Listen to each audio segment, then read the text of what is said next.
នគេដូនតាគឺថ្នោតនេះណាដំឡៃ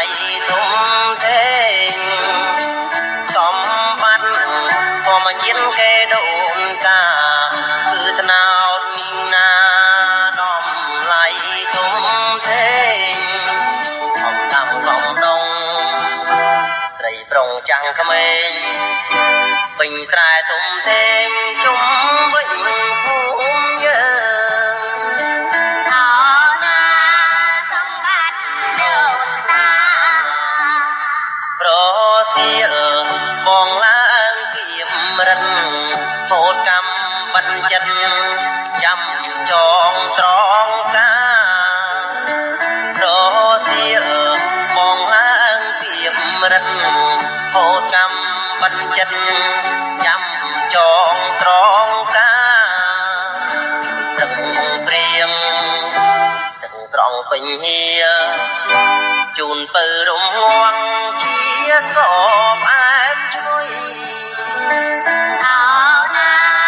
សងលែនឈ្ងុយឆ្ងាញ់ដើមអាច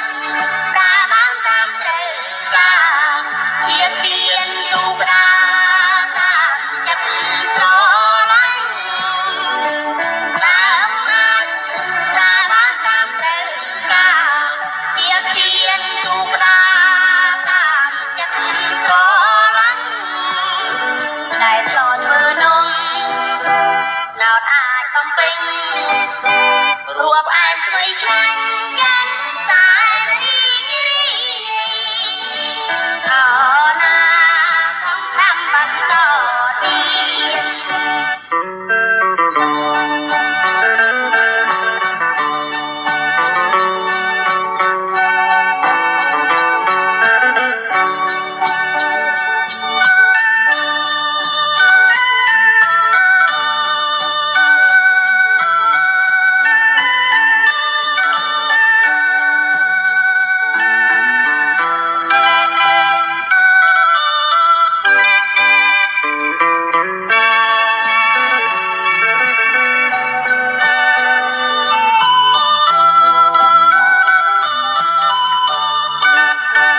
ប្រសៀលបងឡើងគៀមរិនពោតកម្មបញ្ចិនចាំចងត្រង់កាប្រសៀលបងឡើងគៀមរិនពោតកម្មបញ្ចិនចាំចងត្រង់កាទឹកព្រៀងទឹកស្រង់ពេញហៀជូនពើរំងាស់ជាសបអែមឈ្ងុយ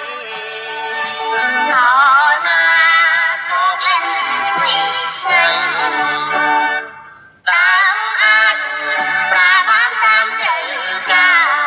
ជាស្ពានទូក្តារតាមចិត្តស្រឡាញ់ដើមអាចប្រាបានតាមត្រូវការជាស្ពានទូក្តារតាមចិត្តស្រឡាញ់តែស្រធ្វើនំ